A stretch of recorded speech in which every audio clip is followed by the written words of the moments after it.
and welcome to the first episode of the Built Environment Marketing Show 2023. And yes, I am still your host, Ayo Abbas from Abbas Marketing, a marketing firm that works with amazingly technical engineers and architects who want to do smart marketing. This is the first show that I am recording for this season, and this time around, I'm going to mix things up a bit. So a slight change from last year. Rather than just doing all-round interviews, I'm going to do one solo episode and then one interview. So each month, you'll still be getting 2 episodes, but there'll be a bit more of a mix between the two. Today's topic is something that I can't get away from. You can't get away from. It's all about AI and ChatGPT, which, to be frank, is taking over the world and the social media waves. It is everywhere.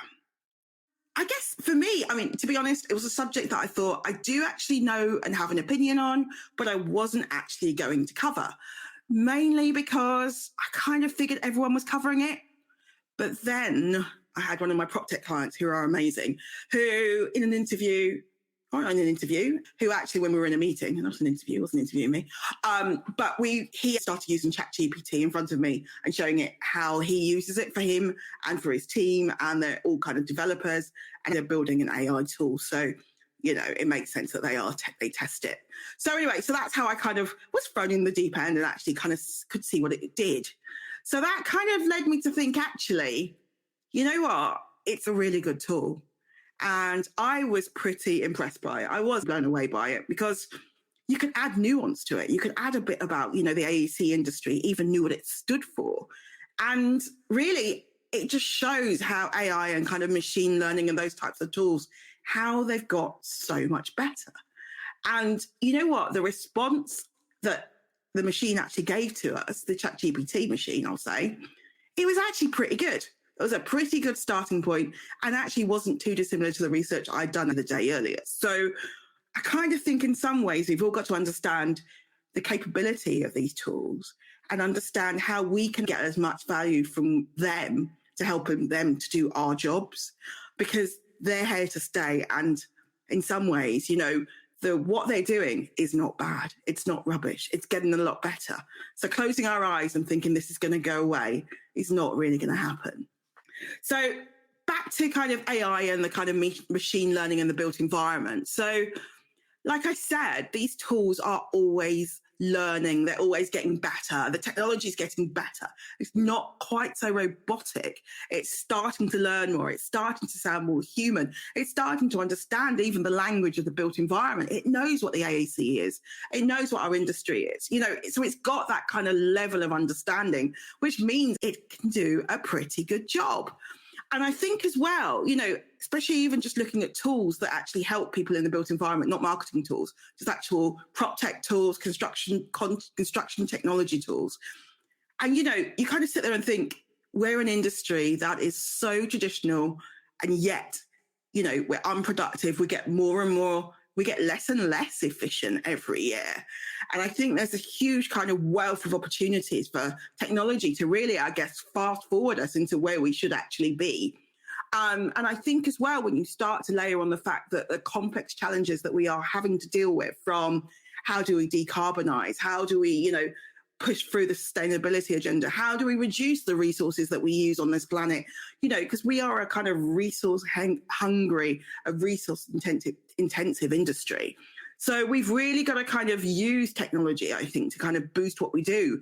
And actually, when you start to think of it in that way of how can it help us as a marketeer? How can it help us as a built environment firm? Then you start to realize really how exciting these tools really are for us and what they can help us realize. Hi, it's Ayo here, and I just wanted to tell you a bit more about the show. The Built Environment Marketing Show was set up during Lockdown 1 as a way to help firms do better marketing. It was very much about having the conversations that I have with my friends and showing what best practice really is. In terms of me, well, I'm actually a generalist marketeer, so I guess I know lots of things about marketing and how to put everything together. So I could be talking about, PR, or understanding what to do next strategy-wise, or figuring out how to get in front of the right audience or what messaging you should be using. Those are all things that I'm kind of really skilled in and understand how to do for my clients. I now work for myself and I set up my own consultancy at Abbas Marketing in 2020.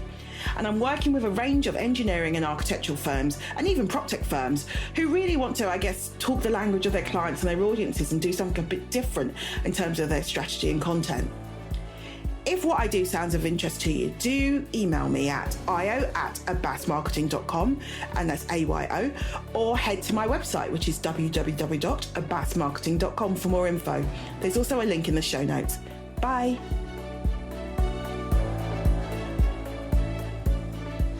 And now on to thinking about marketing and ChatGPT and AI. So to write this script for this episode, I recorded it on Otter into my phone, and Otter is actually an AI-powered transcription tool. So actually the initial draft for this episode was spoken into my phone. So I use that regularly for interviews and for taking notes. You do need to tighten up the copy quite a bit, but actually it's really useful for capturing information quickly. And I think it cost me like £100 for the whole year. So it's a brilliant subscription, brilliant tool.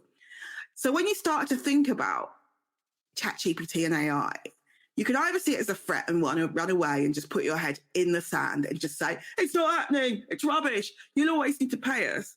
Or you can kind of sit there and say, what can these tools take away from me that is mundane, that is repetitive, and that is a baseline thing that I don't need to be doing? I mean, for me, I'm a senior level marketer with 21 years experience.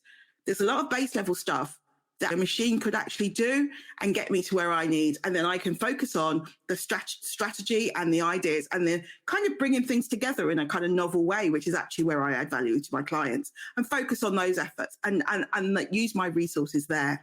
And I think that's what we've all got to do. We've got to understand, where the tools can really take the strain and where we as humans can really add value. And that is the real opportunity. That is where we can really show our value as specialists or our value as marketeers. And we can kind of streamline processes and make them way more efficient and just get better at what we do. So I personally see them as an opportunity for marketeers. And then I'm also going to touch on education because I don't think we can get away from it. There's this whole thing around gearing up for the fourth industrial revolution. The world of work is changing forever. And, I previously in 2019, I did actually spend a year working in an ed tech firm. And what fascinated me was looking at the schooling system and actually, is it fit for purpose? With the likes of machine learning, AI, ChatGPT, you're there going, my son learning about history from the 1500s, is that the right thing for him to be learning? Or actually, should he be learning about how to bring together teams, problem solving, how to get the best out of tools like, AI tools, how to use them to kind of utilize them to actually bring people together more. So there's this whole kind of, there's misalignment in between the education system as it currently is and what's actually coming in the world of work. So I think it's going to be a really fascinating area to understand how we can kind of use those kind of tools in the education system and with our next generation of workers, which is what my son will be. Scarily. But yeah, that's another kind of area to really, really think about. Anyway, so I'm just going to kind of cover off. This is a bit of a short episode. It's a bit of a trial. So hopefully you find it interesting.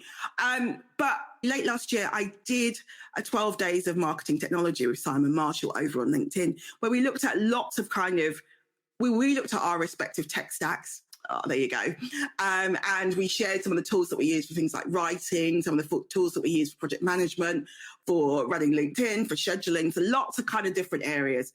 And I really do think that as a marketeer, we all should be looking at these types of tools, understanding what they do and also where they can really help us and our clients and our businesses that we work for. Because I think there's a lot out there and a lot's got a lot better. And there's new things coming to the market all the time. So I think it's just keeping a watch on what they are. I will share a link to the 12 days of Martech so you can kind of see that. But we're also going to be planning some lives over the coming year to look at various tools and trial things out. So you can kind of hear more and ask questions and find out more on that. Anyway, thank you so much for listening to my first solo episode. And I am looking forward to speaking to you more. Take care. Bye.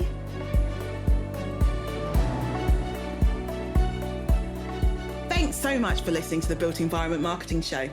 Don't forget to check out the show notes, which will have useful links and resources connected to this episode. You can find that on abbasmarketing.com. And of course, if you like the show, please do share it with others on social, as it helps more people to find us. See you soon.